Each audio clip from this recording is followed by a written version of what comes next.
Prophétisons ensemble sur notre pays. Je vous salue dans le précieux nom de notre Seigneur Jésus. Nous allons aujourd'hui parler de comment nous pouvons être des témoins fidèles de Jésus.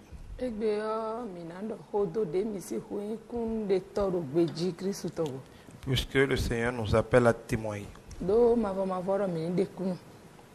l'Apocalypse, la parole de Dieu nous dit qu'ils l'ont vaincu par le sang de l'agneau et par la parole de leur témoignage.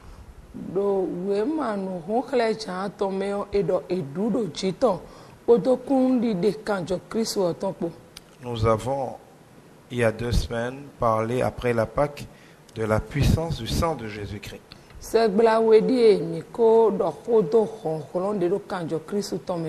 Nous avons vu comment par la puissance du sang de Jésus-Christ, nous pouvons vaincre Satan et ses œuvres au quotidien. Nous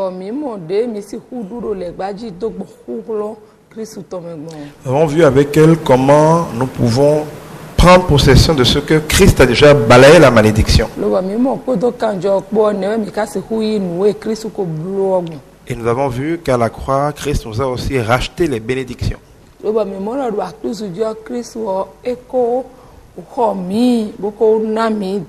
Et nous avons vu amplement, vous pouvez demander gratuitement copie de cet enseignement, comment nous pouvons utiliser la puissance du sang de Christ Jésus.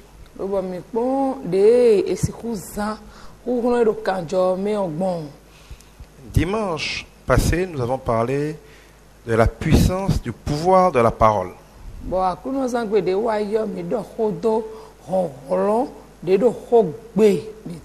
Qu'est-ce qu'Apocalypse nous dit qu'ils l'ont vaincu par le sang de l'agneau et par la parole de leur témoignage.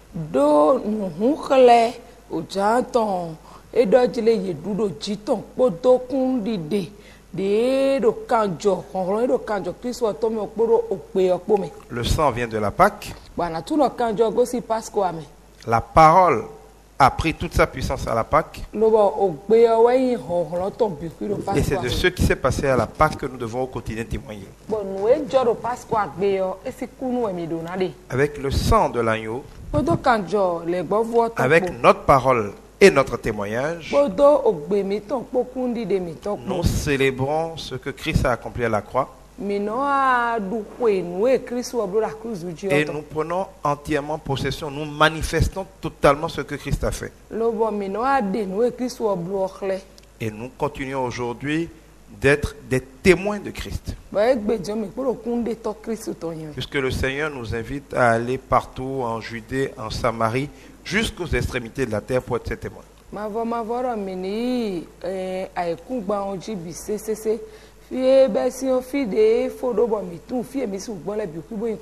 C'est-à-dire qu'il nous dit d'être ses témoins dans notre ville,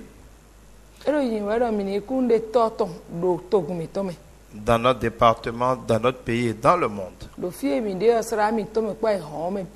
Seigneur attire donc notre attention sur la nécessité de témoigner aussi bien autour de nous, autour de nos proches, ou plutôt au milieu de nos proches, mais aussi de nous organiser pour aller au-delà même de notre ville, au-delà de notre pays, partout dans le monde, pour témoigner de lui. Nous allons lire Ésaïe 43, à partir du verset 8. Le Seigneur dit que ce peuple se présente. Il a des yeux, mais il ne voit pas. Il a des oreilles, mais il n'entend pas. Que les populations se réunissent, que tous les peuples se rassemblent. Parmi eux, qui peut annoncer ce qui se passe? Qui peut nous dire ce qui est déjà arrivé? qu'ils présentent leurs témoins pour montrer qu'ils ont raison. Que les témoins les écoutent et disent c'est la vérité. Le Seigneur déclare, mes témoins, c'est vous mon peuple.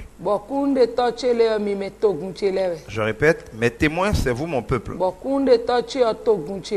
Vous êtes le serviteur que moi j'ai choisi. Je veux que vous ayez confiance en moi. Que vous reconnaissiez et compreniez que moi je suis Dieu. Avant moi, il n'y a eu aucun Dieu. Et il n'y en aura pas après moi. Le Seigneur, c'est moi et moi seul. En dehors de moi, il n'y a pas de sauveur. C'est moi qui apporte le salut, qui l'annonce et qui le fait connaître. C'est moi et non pas un Dieu étranger qu'on peut trouver chez vous. Le Seigneur déclare encore, vous êtes mes témoins. Et moi, je suis Dieu. Oui, je suis le Dieu depuis le commencement. Et personne ne peut arracher quelqu'un de ma main. Quand je fais quelque chose, personne ne peut le changer. Alors, qu'est-ce que le Seigneur essaie de nous dire? Il commence à nous dire que les gens ont des yeux mais qui ne voient pas. Qu'ils ont des oreilles et qui n'entendent pas. Ailleurs, il dit aussi qu'ils ont un cœur qui ne comprennent pas. Et il demande aux populations, au peuple de se réunir. Et il demande parmi eux qui peut annoncer ce qui est en train de se passer. Qui comprend et qui peut dire clairement ce qui se passe. Aussi bien ce qui se passe maintenant que ce qui s'est passé par le passé. Le Seigneur dit que nous, son peuple, nous qu'il a choisi pour être ses témoins, parce qu'il est notre Dieu et que nous sommes ses témoins, nous pouvons le faire. Parce qu'il est notre Dieu. Mais parce qu'il n'y a pas d'autre Dieu. Et pour prouver qu'il n'y a pas d'autre Dieu, il demande de demander à ceux qui ne croient pas en lui de se réunir au mieux de leur capacité et de nous expliquer s'ils le comprenaient ce qui se passe. Voyez-vous, cette parole est plus que jamais vraie. J'aime beaucoup quand le Seigneur nous dit que le monde attend avec un ardent désir la révélation des vrais enfants de Dieu. Nous sommes dans des périodes où la science brille.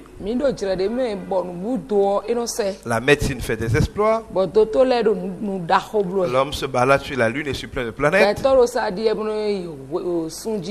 La technologie n'a été jamais aussi puissante.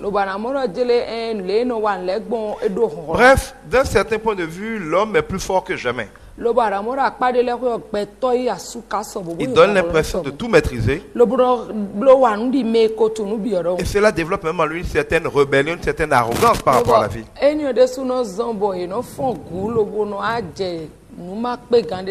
Quand vous êtes jeune et quand vous n'avez pas encore atteint un certain niveau de sagesse, tout cela vous donne l'impression que le monde appartient aux hommes. Et que l'homme a la capacité de contrôler ce monde. Et que les dirigeants de ce monde savent ce qu'ils font. Et que s'il y a un problème, ils vont avoir une solution. Quand vous êtes enfant, vous avez l'impression qu'ils savent d'où on vient. Et qu'ils savent où on va. Mais très rapidement, en grandissant, nous avons tous découvert que ce n'est pas vrai. Ils n'ont rien compris. Les vraies questions sont demeurées sans réponse. D'où vient l'homme? Pourquoi il est sur la terre? Où va-t-il? Pourquoi il souffre? Pourquoi tant d'homosexualité? Pourquoi tant de bestialité? Pourquoi tant de méchanceté? Pourquoi partout des guerres? Pourquoi de plus en plus de tremblements de terre? Pourquoi tant de suicides? Pourquoi tant de couples malheureux?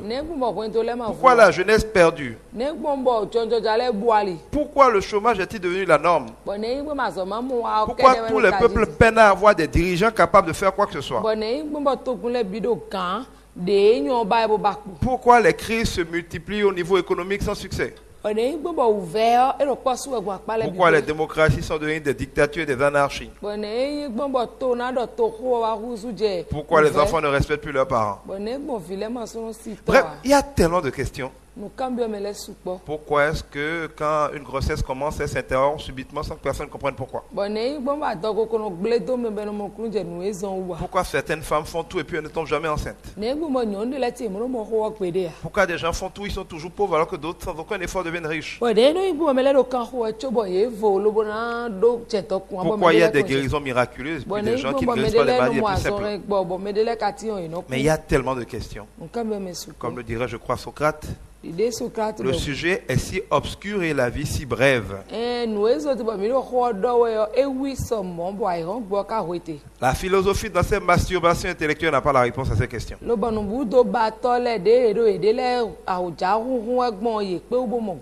L'économie est dépassée.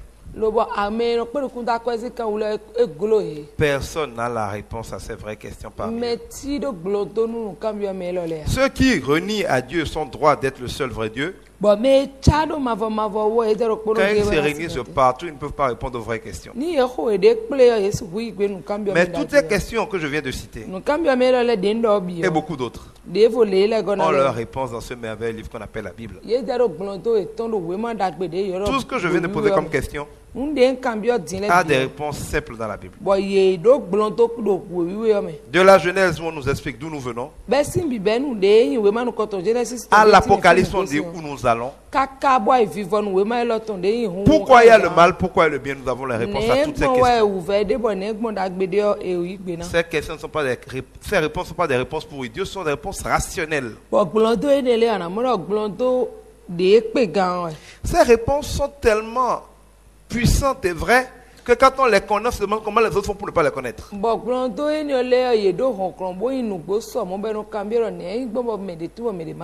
Quand vous savez tout ce qu'on sait quand on connaît la parole de Dieu, à moins de garder une grande humilité, on commence même à mépriser les autres, tellement on les trouve bêtes de ne pas l'avoir compris.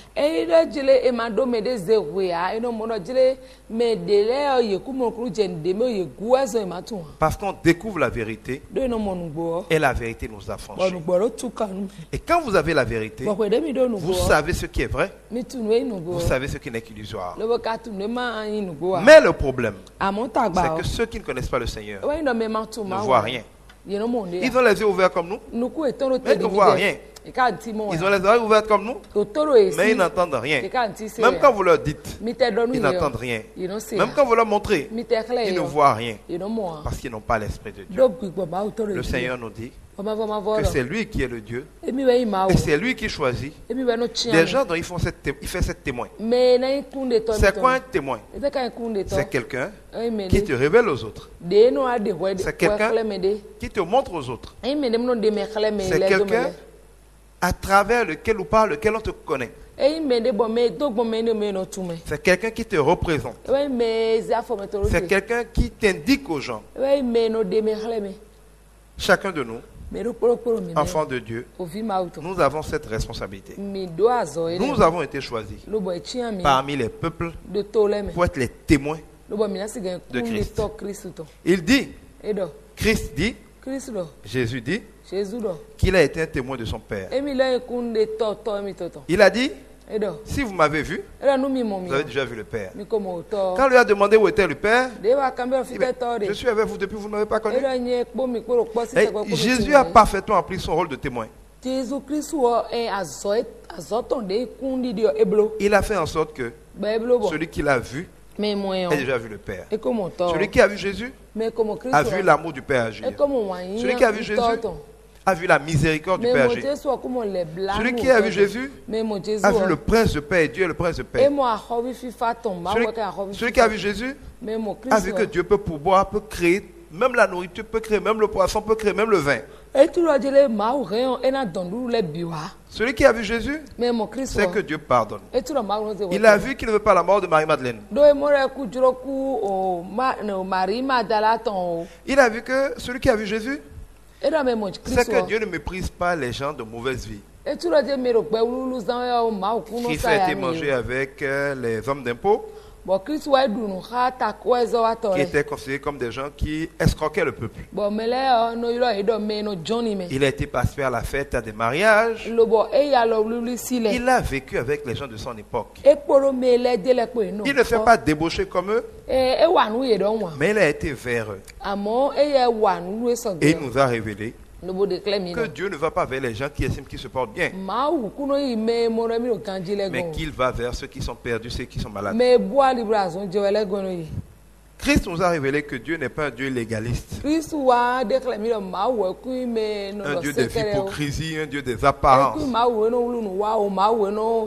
Il n'est pas le Dieu qui se soucie de la lettre de la parole. Christ nous dit que la lettre tue, mais que c'est l'esprit qui vivifie. Quand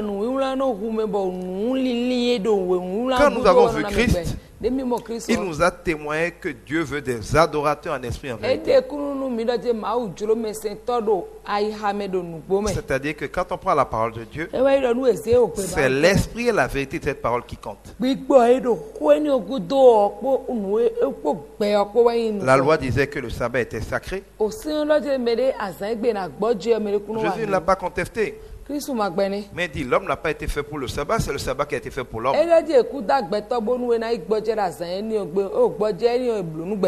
Des gens qui prennent le soin de libérer leur animal pour manger le jour du sabbat ont voulu l'empêcher de guérir un enfant de Dieu le jour du sabbat.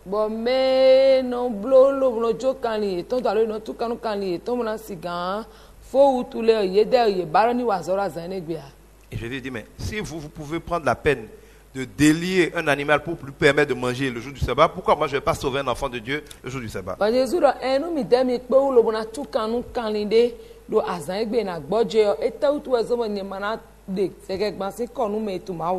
les moindres faits et gestes de sa vie, Jésus nous a révélé Dieu. Il nous a révélé les différentes facettes de Dieu. Il nous a parlé de Dieu. Mais toute sa vie a témoigné de Dieu. Ce n'est pas seulement ce que Jésus a dit qui comptait. C'est toute sa vie qui nous a montré le Père. Il n'a pas seulement dit si vous m'avez entendu, vous avez déjà entendu le Père. Il dit, si vous m'avez vu, vous avez déjà vu le Père. Et c'est de cela qu'il s'agit aujourd'hui. En tant que chrétien, nous devons être des témoins du Père. Nous devons être des témoins de Jésus. Jésus a témoigné de son Père. Il nous a demandé de témoigner de lui. D'être des témoins de Christ. D'être des gens qui montrent Christ. Comment nous pouvons montrer Christ? Comment nous pouvons amener les gens à Christ? Comment les gens peuvent voir Christ à travers nous? Est-ce seulement en parlant? Est-ce seulement en évangélisant? Est-ce seulement en nous baladant avec nos Bibles à la main? Oui, cela est utile. Mais est-ce que cela suffit? Quand les gens regardent notre vie, est-ce qu'ils voient Christ? Ou est-ce qu'ils voient Satan? Est-ce qu'ils voient l'amour? Ou est-ce qu'ils voient la méchanceté? Est-ce qu'ils voient le pardon? Ou est-ce qu'ils voient le refus de pardonner? Est-ce qu'ils voient la bonté? Ou bien est-ce qu'ils voient des gens qui sont toujours en train de penser le mal des autres? Est-ce qu'ils voient la jalousie, la convoitise ou bien la gratitude? Entre nous sincèrement. Quand les gens regardent les chrétiens aujourd'hui, est-ce qu'ils ont vu Dieu? Je crois que non. Les personnes parfois les plus mauvaises, les plus vicieuses que j'ai rencontrées dans ma vie sont chrétiennes. Je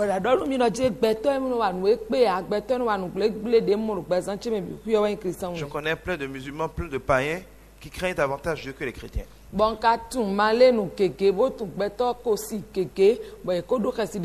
je connais des gens qui ont juré de ne jamais venir à Jésus parce qu'ils ont connu des pasteurs, parce qu'ils ont connu des prêtres, parce qu'ils ont connu des chrétiens dont la vie leur ressemblait plus à la vie de Satan qu'à la vie de Jésus. Je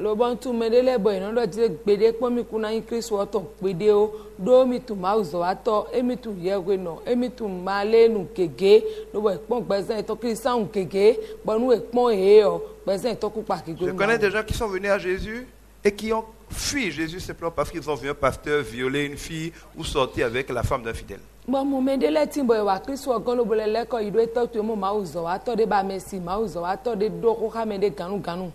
connais plein de gens qui ont envie de venir à Jésus, mais qui sont malheureux de voir que la plupart des chrétiens sont pauvres. Je constate que les gens intelligents ont l'impression que l'église n'est pas faite pour eux. Parce que la vie de beaucoup de chrétiens témoigne d'une misère intellectuelle, d'une pauvreté intellectuelle, d'une inintelligence qui injurie notre Dieu.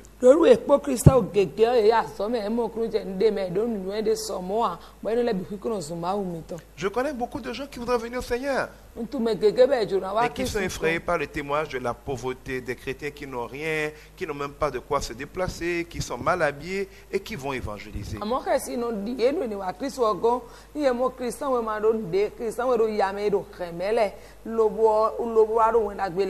C'est vrai que Dieu dit qu'heureux les pauvres de cœur. Les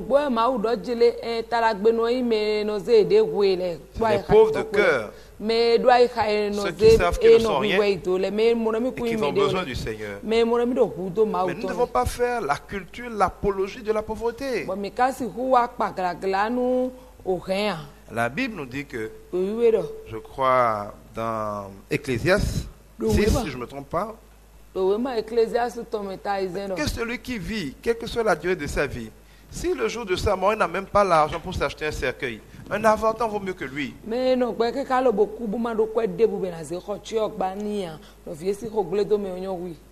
Dieu nous dit que si nous l'obéissons, nous serons bénis. Et quand vous voyez les bénédictions de Deutéronome 28, ils sont l'apogée de la prospérité. On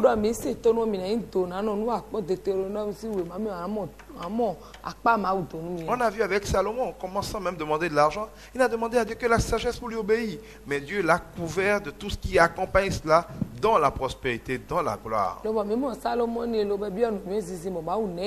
Nous avons vu Abraham, nous avons vu Moïse, nous avons vu Jacob, nous avons vu Isaac. Ils ont tous été bénis en prospérité par le Seigneur. Et nous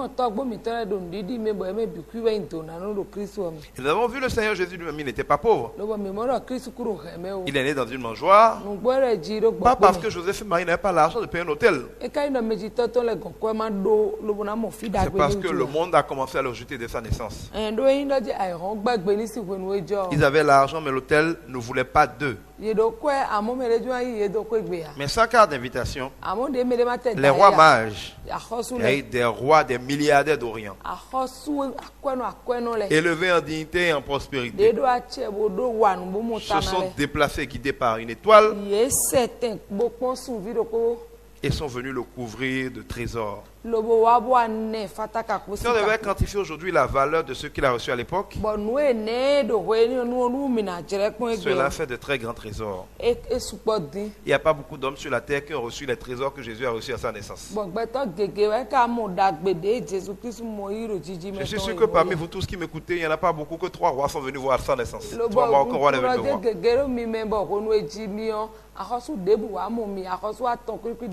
Quand un gars est né dans une étable, dans une mangeoire, et que 3 rois viennent lui apporter des millions ou des milliards en cadeau, c'est quand même pas le signe de la pauvreté.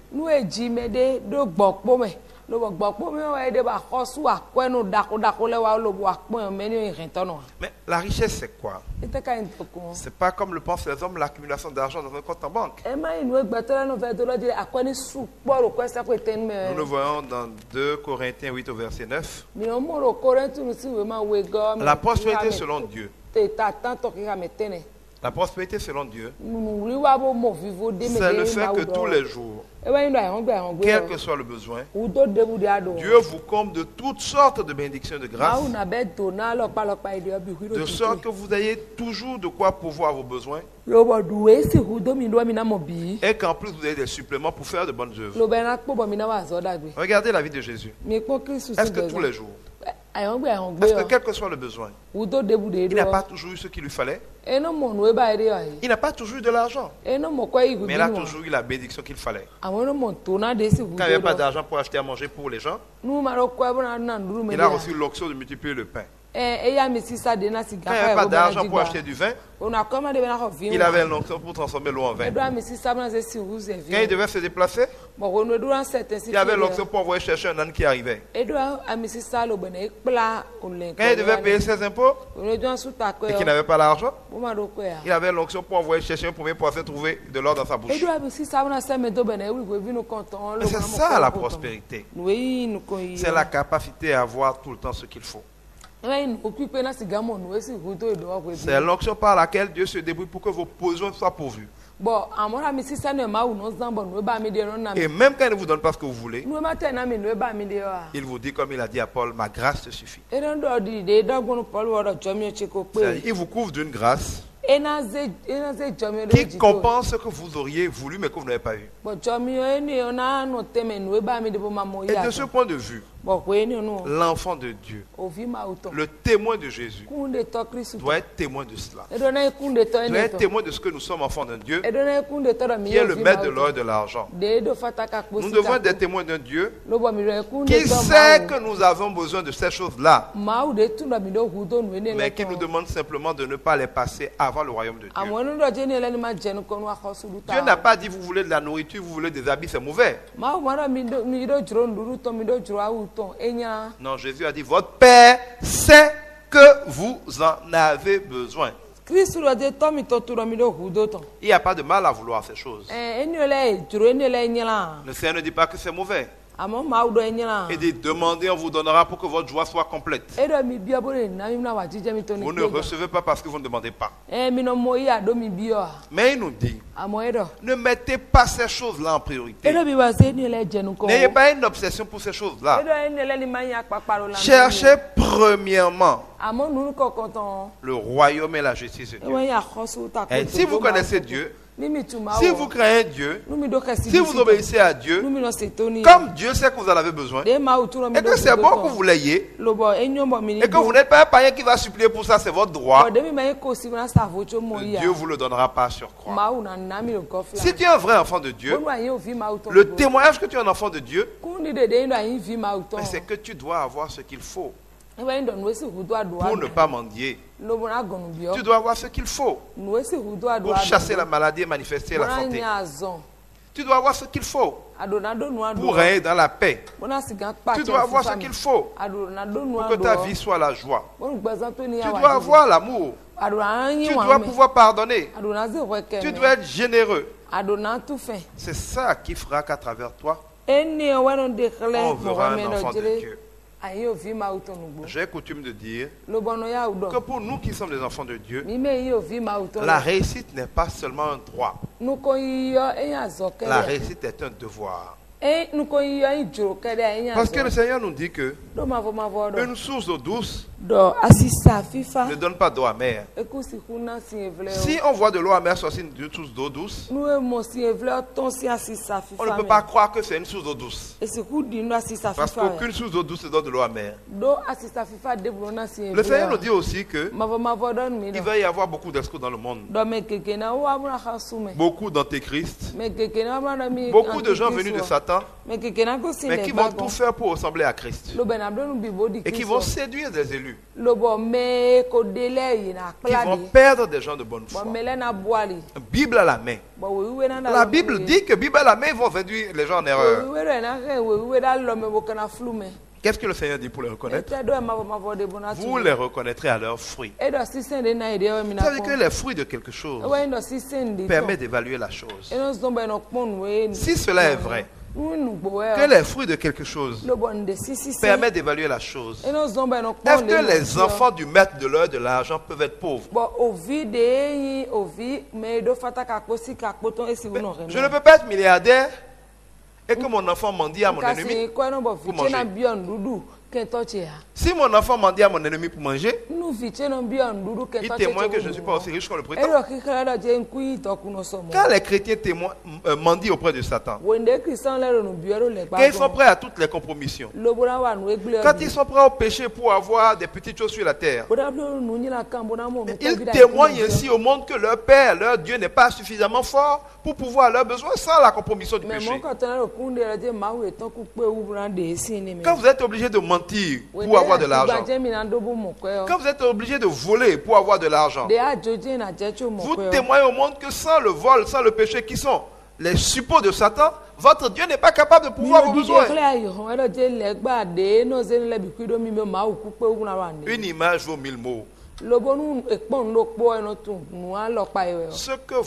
Ce qu'on voit est toujours plus fort que ce qu'on entend. La vie que vous menez, votre manière de penser, votre manière de parler, votre manière d'agir, sont des choses qui influencent davantage le monde que votre témoignage d'évangélisation.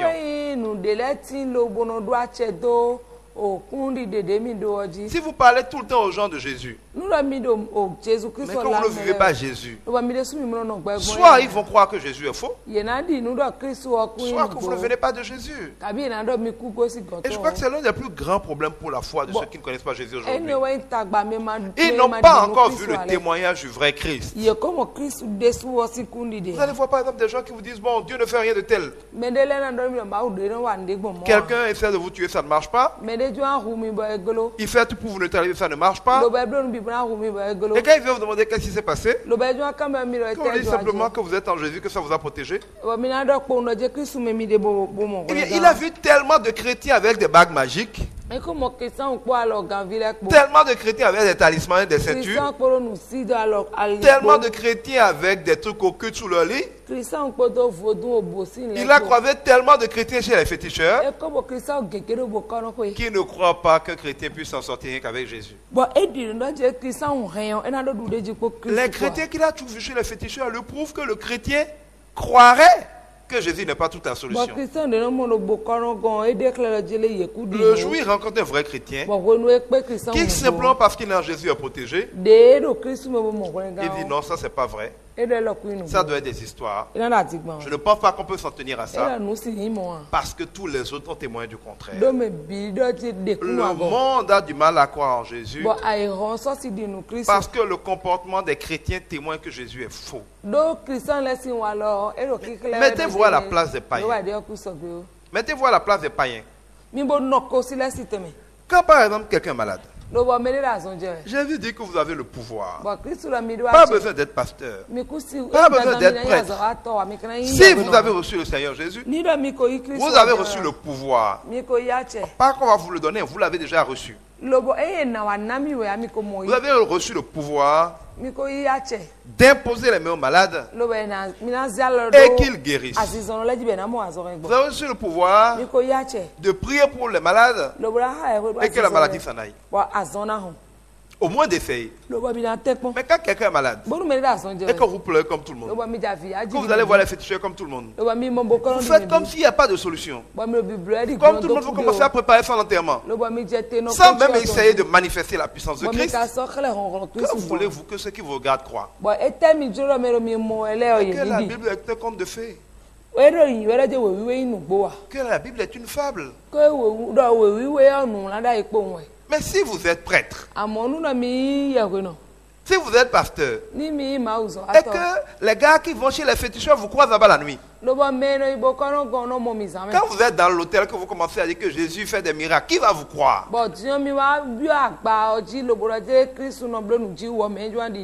Si vous dites que Jésus est capable de pouvoir besoin des gens, et c'est tout vous qui écrivez aux païens, j'ai l'honneur, merci de financer la sortie de mon prochain album, que le Seigneur te bénisse. Comment il va vous prendre au sérieux? Toi,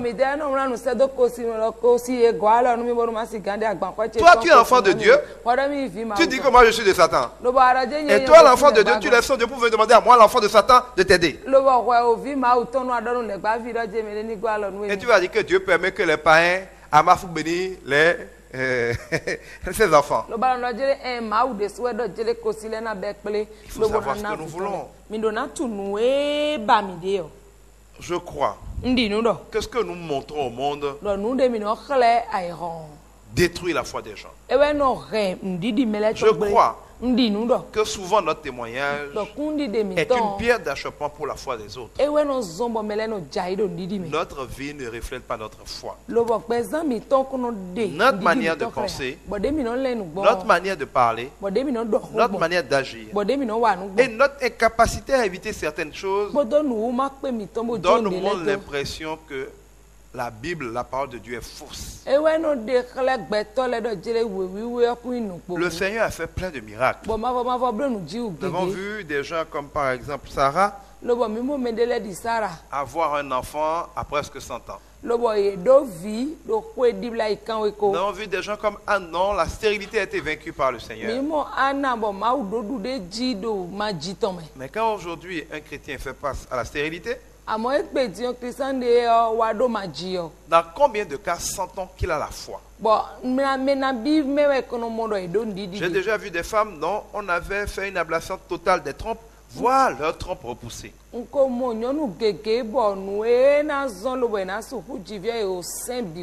veut dire que le Seigneur a fait repousser un organe pour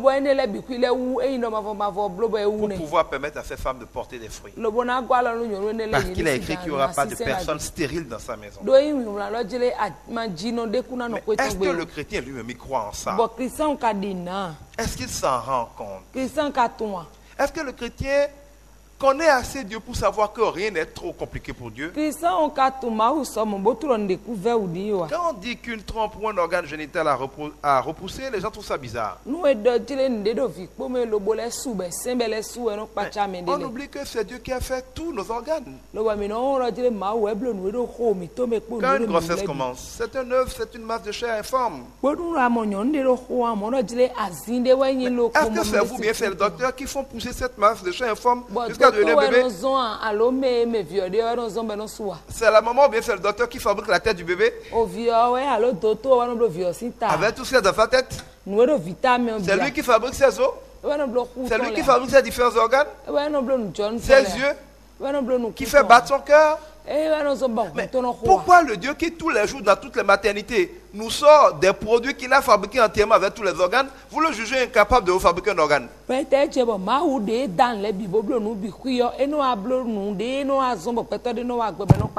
vous prenez votre propre corps, quand vous coupez par exemple les ongles, il repousse.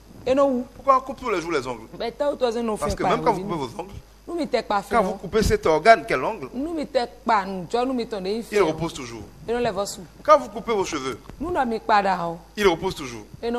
Vous coupez votre barbe, ça repousse. Quand vous vous cassez un os, vous avez déjà vu quelqu'un mettre de la colle pour coller des os? Quand il y a une fracture, qu'est-ce que l'homme fait? Il immobilise simplement les os contre les autres. Et Dieu recolle les os. Quand vous vous blessez, c'est vous qui faites repousser la chair. Pourquoi Dieu tous les jours fait pousser et renouvelle tout dans votre corps? Demandez au médecin. Chaque jour, des milliers de nos cellules meurent et sont remplacées par de nouvelles. Par exemple, au niveau de la peau, il y a ce qu'on appelle la mue. C'est-à-dire la peau qui, par exemple, a tendance à se flétrir, à partir, laisse place à une nouvelle peau. Mais tout l'homme est perpétuellement défié par la mort avec une résurrection que Dieu organise au quotidien dans nos organes.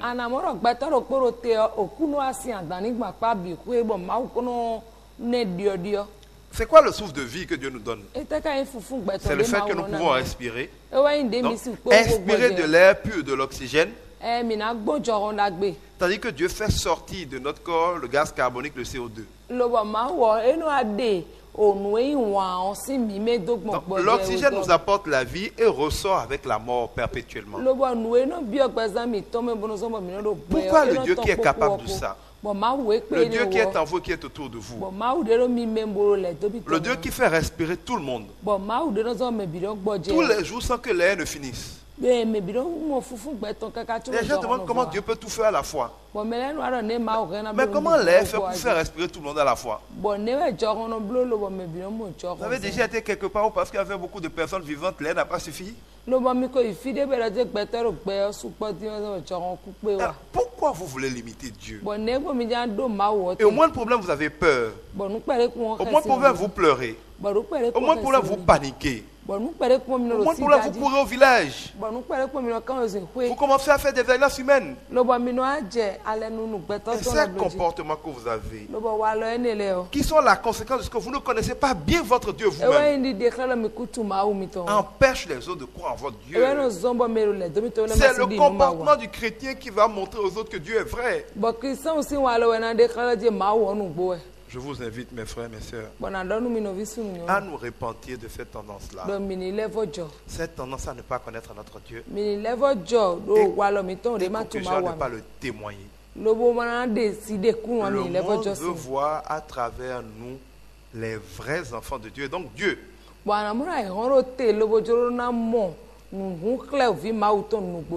Et c'est pour ça, j'insiste pour dire que le chrétien n'est pas fait pour l'église.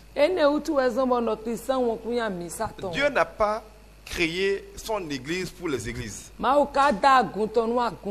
Regardez les actes des apôtres. Regardez les Pierre, les Paul et consorts. Ils ne tenaient pas sur place. Regardez le nombre d'endroits, le tour du monde que Paul a fait. En dépit du temps qu'il a passé en prison, regardez tout ce qu'il a accompli en termes de parcours. Alors qu'à chaque endroit, il est resté des mois pour apporter la bonne nouvelle, pour enseigner la vérité aux gens. L'église n'est pas faite pour l'église. Nous ne sommes pas chrétiens pour nous retrouver tous les dimanches et parler de Jésus. Jésus nous a jamais donné la conseil de dire retrouvez-vous tous les dimanches pour parler de moi. Le comportement de l'église aujourd'hui ressemble au comportement des disciples avant la Pentecôte.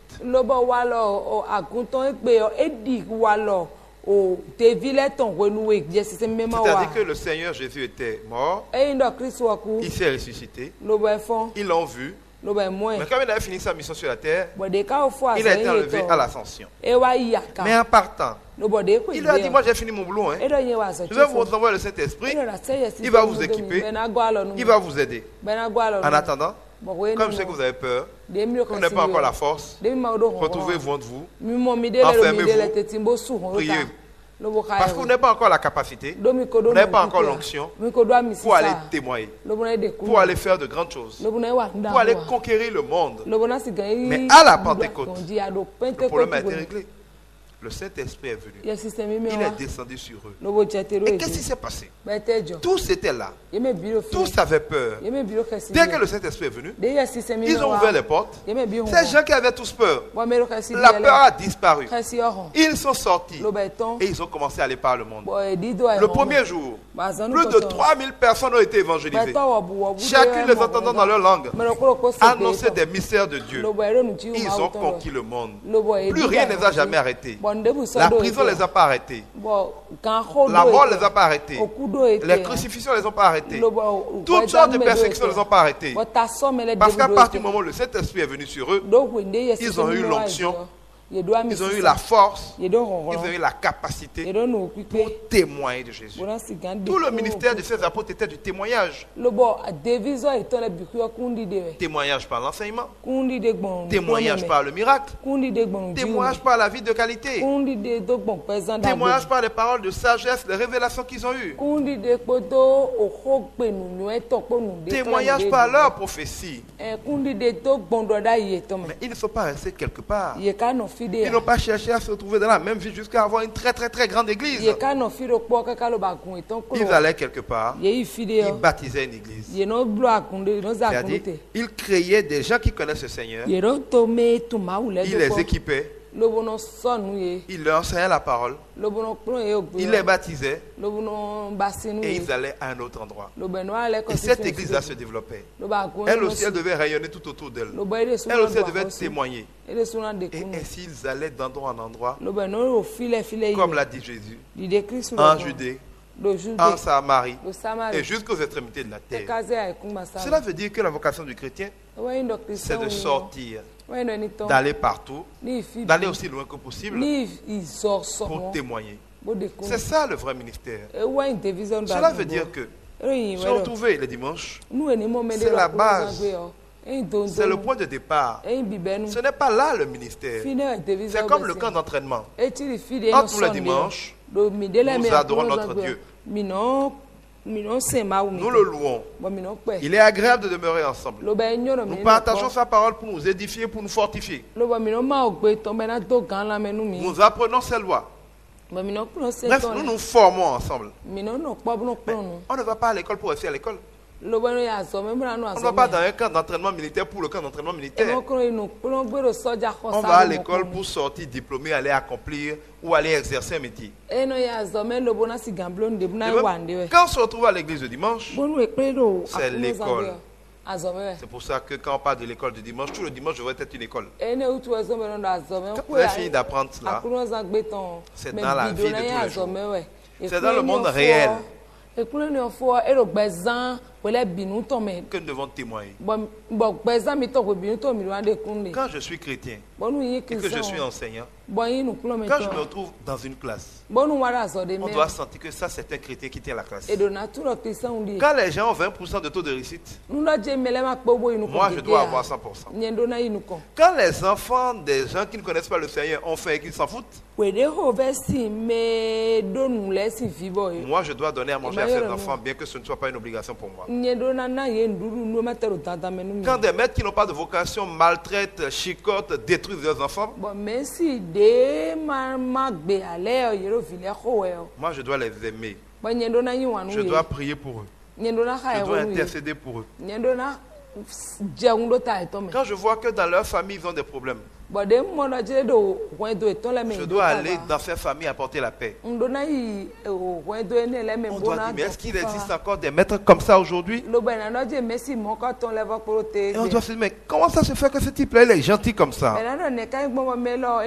Pourquoi ces enfants ont tant de vie, ils sont si joyeux? Et on va finir par dire, oui, c'est parce que ce type-là c'est un chrétien. On va dire, ah, je comprends. Ça va donner envie à ses enfants.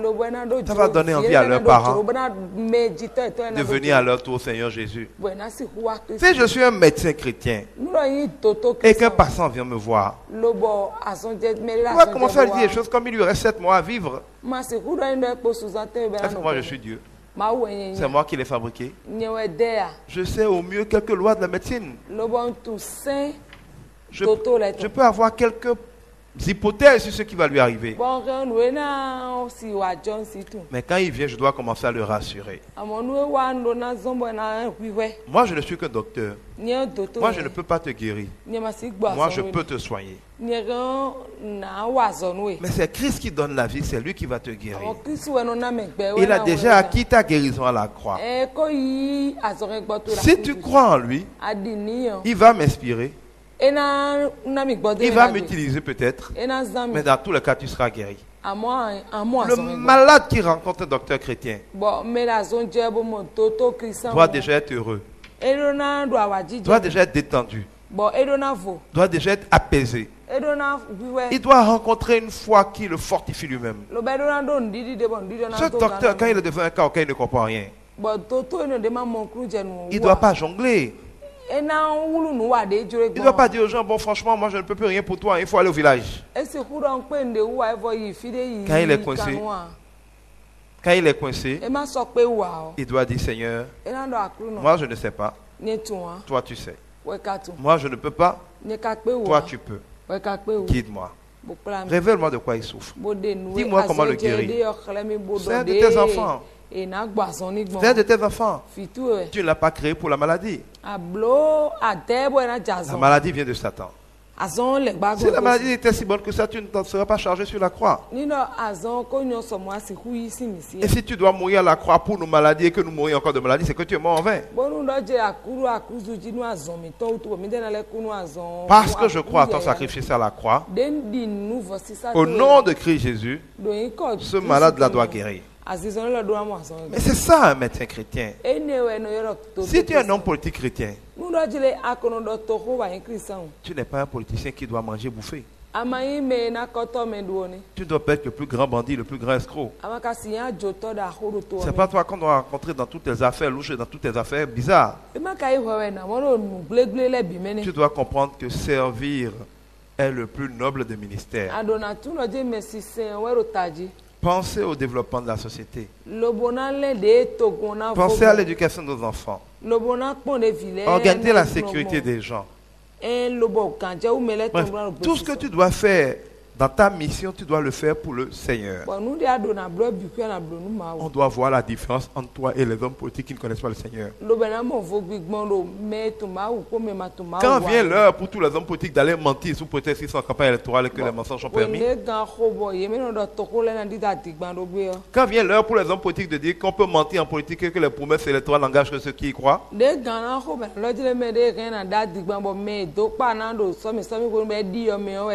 Toi, tu dois pouvoir dire, moi, je ne mens pas. Je ne mens pas. Mon oui est un oui, mon non est un non. Suivez-moi là-dessus. Parce que moi, je crains Dieu. Je préfère perdre que de mentir. Toute autorité vient de Dieu. S'il m'a moi, je serai chef. S'il m'a pas moi, je ne serai pas. Que sa volonté soit faite. Tout concourt bien de ceux qui aiment Dieu. Et c'est ça que le vrai chrétien doit pouvoir faire. Quand tu es dans le domaine de la justice et que tu es un chrétien, si tu es un avocat, et que tu es un chrétien, est-ce que tu peux faire ton travail sans mentir? J'ai vu des gens me dire qu'on ne peut pas être avocat sans mentir. Non, je crois qu'on peut être avocat sans mentir. Jésus était l'avocat à l'humanité, et jusqu'aujourd'hui notre avocat auprès du Père, il n'a pas menti. On peut défendre quelqu'un sans mentir. Que ce soit sur le fond ou sur la forme. La justice nous offre de nombreuses armes pour pouvoir défendre quelqu'un sans avoir à mentir. L'avocat chrétien doit pouvoir dire la vérité à son client. Il doit pouvoir lui dire, tu es venu me voir pour te défendre, mais je vais être franc avec toi. Voilà ce que dit la loi. Voilà quels sont les droits d'après la loi de celui avec qui tu es en conflit. Et voilà tes droits. Tels que les choses sont passées entre toi et moi. Si le juge est honnête, tu n'as aucune chance de gagner.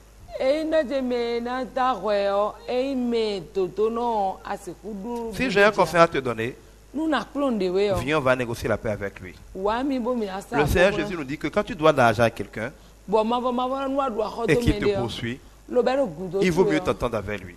Viens, on va s'entendre avec lui. Parce que la vérité, c'est que tu lui dois. Nous ne devons pas abuser de lui. Mais tu ne commences pas à faire des espiègleries, des jeux de couloir, des choses juste pour nuire à la personne alors que tu sais que tu as tort. Et si tu es avocat chrétien, tu ne vas pas dire à un client qu'il a des chances de gagner quand tu sais qu'il n'a aucune chance de gagner. Il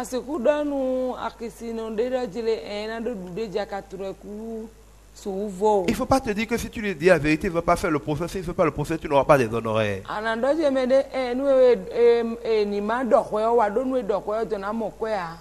Il faut dire la vérité. Si à cause de la vérité, tu n'as pas fait argent, Dieu te le donnera au centuple. Quand il a dit que si quelqu'un perd quelque chose à cause de lui, il le lui donnera au centuple. Obéir à Dieu peut te coûter quelque chose.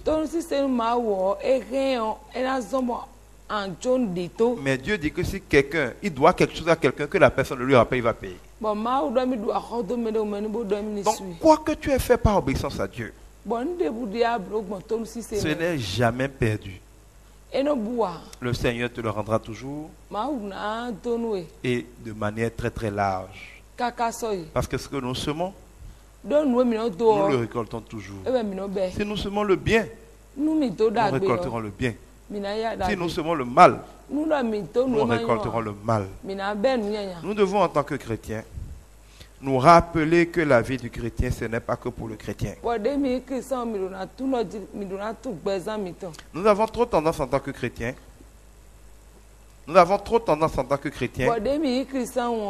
à ne nous soucier que de nous-mêmes. Nous voulons que Dieu nous bénisse. Nous voulons que Dieu nous donne du pouvoir. Nous demandons des choses pour nous-mêmes. Et nous ne pensons qu'à cela. Ce n'est pas mauvais, Dieu veut que nous soyons heureux. Mais notre vie de chrétien est aussi pour les autres. Nous devons être bénis, mais nous devons aussi être une source de bénédiction pour les autres. Mais nous ne pouvons pas être une source de bénédiction pour les autres si nous ne vivons pas fidèlement. C'est notre fidélité avec le Seigneur et les bénédictions qui vont en découler pour nous, qui vont convaincre les autres de venir au Seigneur. Je voudrais donc vous demander, pour terminer, de faire confiance à Dieu. On ne peut pas donner ce qu'on n'a pas reçu soi-même. Si vous ne laissez pas de nouveau vous-même sincèrement, si vous ne laissez pas Christ renouveler votre intelligence, si vous ne pensez pas, ne parlez pas et n'agissez pas comme Christ, vous ne serez jamais de fidèles témoins de Christ. Et quand nous ne sommes pas des témoins de Christ, nous sommes des témoins de son adversaire Satan. Quand au lieu du pardon, nous avons la rancune, cela veut dire qu'au lieu de témoigner de Christ, nous avons témoigné de Satan. Si au lieu de dire la vérité, nous mentons, cela veut dire que nous témoignons du père du mensonge qui est Satan.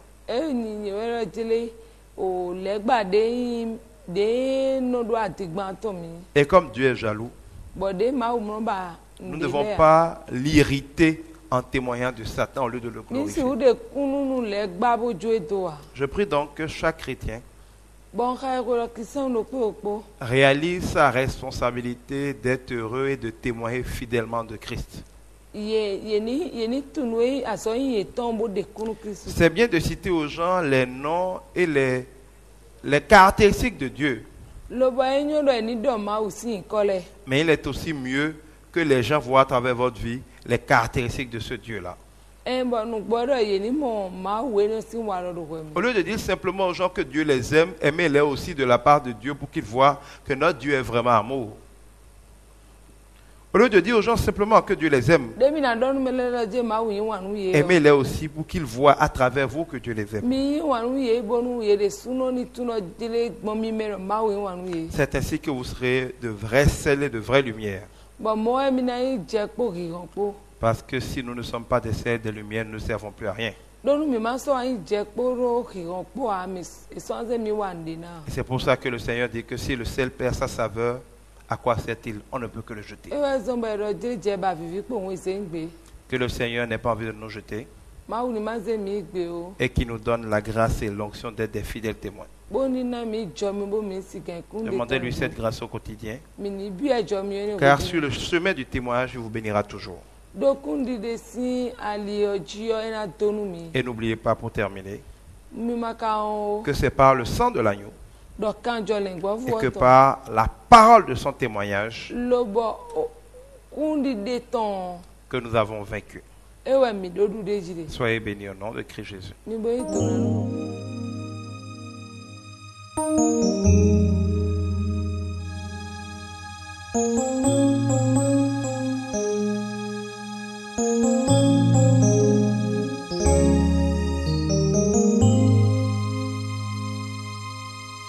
Prophétisons ensemble sur notre pays.